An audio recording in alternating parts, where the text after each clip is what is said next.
के लिए। बाकी देखो, as I always say, GK is endless, जितना आप पढ़ लो उतना थोड़ा है जीके में। Nothing can be completed in any of the sessions. GK complete हम कर ही नहीं सकते, तो आप अपनी तरफ से बहुत ज़्यादा पढ़ो, ठीक है। So before I start with this session, अगर आप चैनल पर नए हैं तो इसे सब्सक्राइब कर लीजिए and click on the bell icon to get notifications of my latest uploads. So first question देखिए, हिस्ट्री ऑफ इंडिया से स्टार्ट करेंगे हम। Who was the first Secretary of State for India? That was option A, Hunter. Jhansi and Gwalior were recovered by, किसने recover किए थे Jhansi and Gwalior? Hugh Rose ने। Queen Victoria's proclamation was read at Allahabad durbar on 1 November 1858. Next, as पर the parliament act of 1858 क्या था? East India Company was abolished. East India Company जो थी उसको एबॉलिश कर दिया था। सभी के सभी ऑप्शन सही हैं। Re designation of governor general of India as viceroy हो गया था। Then secretary of state for India was responsible for administration. तो हमारी जो करेक्ट ऑप्शन यहाँ पे बनती है ना, option D, all of the above. Next, the governor general who abolish the titles of Carnatic, Nawab and Raja of Tanjore and refused pension to Nana Saheb, ठीक है, वो गवर्नर जनरल का नाम क्या है? That is Lord Dalhousie. Bahadur Shah was died in Rangoon in 1862। 1862 में बहादुर शाह की death हो गई थी इन रंगून। आपको क्वेश्चन आ सकता है, इन 1862 बहादुर शाह डाइड इन, तो रंगून में है, ठीक है। दो एमसीक्यूज एक ही में हो गए। The viceroy who introduced doctrine of lapse, again Lord Dalhousie.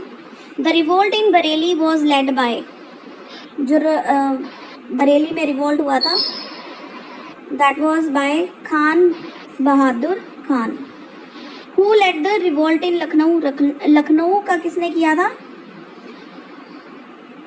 हजायत Mahal and Ahmadullah. Option D हमारी करेक्ट हो जाएगी। ए एंड बी दोनों हैं, सो ऑप्शन यहाँ पे हमारी करेक्ट जो है that is D. The revolt in Jhansi was led by, अब झांसी में जो रिवोल्ट हुआ था वो तो पता ही है, झांसी की रानी कौन है? लक्ष्मीबाई। तो इन्हीं के द्वारा वो लेड किया गया था। द ग्रेट कन्नड़ पोएट पोना was in the court of Krishna III। What was the period of the rule of Dhruva? अब देखो, सभी के रूलर्स के ना पीरियड्स होते थे कि इस पीरियड में ये रहे, इतनी सदी में ये वाले रूलर थे, इतने में ये थे। तो ध्रुवा का रूल टाइम कब था? 780 to 792। Where did French establish their first settlement in 1668? Surat. Who established French East India Company in 1669? Colbert. Next, which of the following villages were amalgamated into Calcutta? Sutanuti, Kalighat and Govindpur. तीनों के तीनों ही हैं, so option हमारी D यहाँ पे correct हो जाएगी। Next, which of the following was got England king from Portuguese as dowry? That is Bombay. Where was saint George fort build in 1641? 1641 में सेंट जॉर्ज फोर्ट कहाँ बिल्ड हुआ था? मद्रास में। Next, when Francis Day did have Madras from Chandragiri raja? 1639। When British did establish their settlement in Surat? Surat में कब establish की थी इन्होंने अपनी? 1616 में। Danes established their trading centers at, सभी के सभी जगह पे, त्रंक्विबर, श्री रामपुर एंड तंजौर। सभी के सभी यानी कि ऑप्शन डी हमारे यहाँ पे करेक्ट हो जाएगी, ठीक है जी। नेक्स्ट हमारे पास है geography of India. A marginal holding is one that has an area of below 1 hectare. In which of the following 5-year plan NABARD was established, NABARD, that is 6th 5-year plan. Which of the following state has highest consumption of fertilizers in 2009-10? किस state की सबसे ज़्यादा fertilisers की consumption थी? वो है Punjab. Which of the following state has highest percent utilization of electricity for agricultural purposes out of its total consumption? वो है Haryana. What is the average production of rice? Million turns में पूछ रहे हैं ये. इन इंडिया 2005-6 से लेके 2009-10 तक, यानी कि 2005 से लेके 2010 तक जो ये सेशन होता है, ठीक है. एवरेज प्रोडक्शन कितनी रही है राइस की? 94.02 मिलियन टन्स, इतनी प्रोडक्शन रही है. What is the percentage of forest area in India in 2008-2009? That is 22.78% of forest area. अब ग्रॉस इरिगेटेड एरिया क्या है मिलियन हेक्टेयर में 2008-9 में? That is 88.42. उसके बाद पूछा है फॉरेस्ट एरिया क्या है 2008-9 में मिलियन हेक्टेयर्स में, यही भी पूछा है 69.63 million hectares. The highest per hectare yield in tobacco is found in, कहाँ पे? आंध्र प्रदेश में. राज कमेटी वॉज अपॉइंटेड ऑन, जो राज कमेटी अपॉइंट की गई थी. Banking reforms, employment opportunities and physical transparency, cultural holding tax या फिर capital account convertibility of rupee. So option D यहाँ पे हमारी करेक्ट है. Next, Khusro committee was appointed on agriculture credit. What is the yielding of rice in India इन 2010-11? पहले हमने 8-9 की करी थी ना, 9-10 की या 8-9 की. तो अब पूछा है 10 और 11 का जो साल है, एक साल की, उनकी कितनी यील्डिंग है? वो है 2240, 2240. Then what is the total production of cotton in India in 2011-12? Cotton की प्रोडक्शन पूछी है, that is 36.10 million bales. Next is total production of sugar cane in India 11-12 में कितनी है वो? 342.20 million tons. Next, which of the following includes in the primary sector? अब primary sector में इन तीनों में से कोई आता है या फिर तीनों के तीनों ही हैं? तो ये तीनों के तीनों ही हैं प्राइमरी सेक्टर. एग्रीकल्चर भी है, फिशिंग भी है, फॉरेस्ट एंड लॉगिंग भी है. What is the capital of Sudan? Sudan की कैपिटल क्या है? Khartoum. What is the capital of Sweden? Sweden की क्या कैपिटल है? Stockholm. Capital of Andorra? यवोंदी.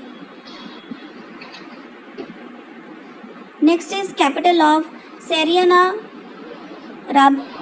Republic. ठीक है, नेम ही बड़ा अजीब सा है. So that is Damascus. Zaire की कैपिटल क्या है? That is Kinshasa. Now next is the economy of India. इसके रिलेटेड हम कुछ क्वेश्चंस देखेंगे. Which sector of Indian economy contributes the highest share to India's GDP? वो है tertiary sector. Next, which institution is known as the central bank of India? किसको हम मानते हैं सेंट्रल बैंक ऑफ इंडिया? कौन है? That is RBI, reserve bank of India. RBI stands for, फिर उसके फुल फॉर्म ही आगे देखो, रिजर्व बैंक ऑफ इंडिया. जो जनरल क्वेश्चंस आपको पता होने चाहिए ना, ये वो वाले हैं. Which 5-year plan focused on rapid industrialisation? That is second 5-year plan. The economic reforms of liberalization, privatization and globalization were introduced in 1991. 91 में इंट्रोड्यूस किए गए थे. Which sector includes farming, fishing and forestry? Primary sector. GST stands for Goods and Service Tax. सो ये option C अपनी सही है. देखो, services tax है. नेक्स्ट, विच tax replaced many indirect taxes इन इंडिया इन 2017? जीएसटी ने रिप्लेस कर दिया, सभी को एक ही में ले आया, है ना, ये तो सभी को पता ही है, पर क्वेश्चन की फॉर्म में भी पता होना चाहिए ना। Which institution regulates the stock market in India? SEBI, जिसको हम बोलते हैं। Which bank is known as the bankers bank in India? वो है RBI, option B. Inflation refers to, inflation का मतलब क्या है? Rise in general price level. हर चीज का अगर प्राइस इंक्रीज हो जाता है, जनरली हम बोलते हैं कि इन्फ्लेशन हुआ है, जनरल प्राइस लेवल इंक्रीज हो जाए तो that is called inflation. Which organisation calculates India's GDP? National statistical office, NSO, ये कैलकुलेट करती है। Which of the following is a direct tax? Direct tax कौन सा है इनमें से? Income tax. Which sector converts raw materials into finished goods? That is secondary sector करता है ये काम। Then NITI Aayog was established in 2015 में एस्टैब्लिश किया था नीति आयोग को। Which of the following is a public sector bank? State bank of India. Then which is not a function of RBI? Conducting census of India, ये इसका फंक्शन नहीं है, बाकी तीनों के तीनों इसके फंक्शंस हैं, ठीक है। Which economy activity belongs to the tertiary activity? Tertiary activity में कौन सी आती है? ये है अपनी banking, option C. Now the headquarters of RBI is located in, कहाँ पे इसके हेडक्वार्टर्स? मुंबई में। Which of the following is the main objective of economic planning? वो है बैलेंस्ड इकोनॉमिक डेवलपमेंट, यही इसका मेन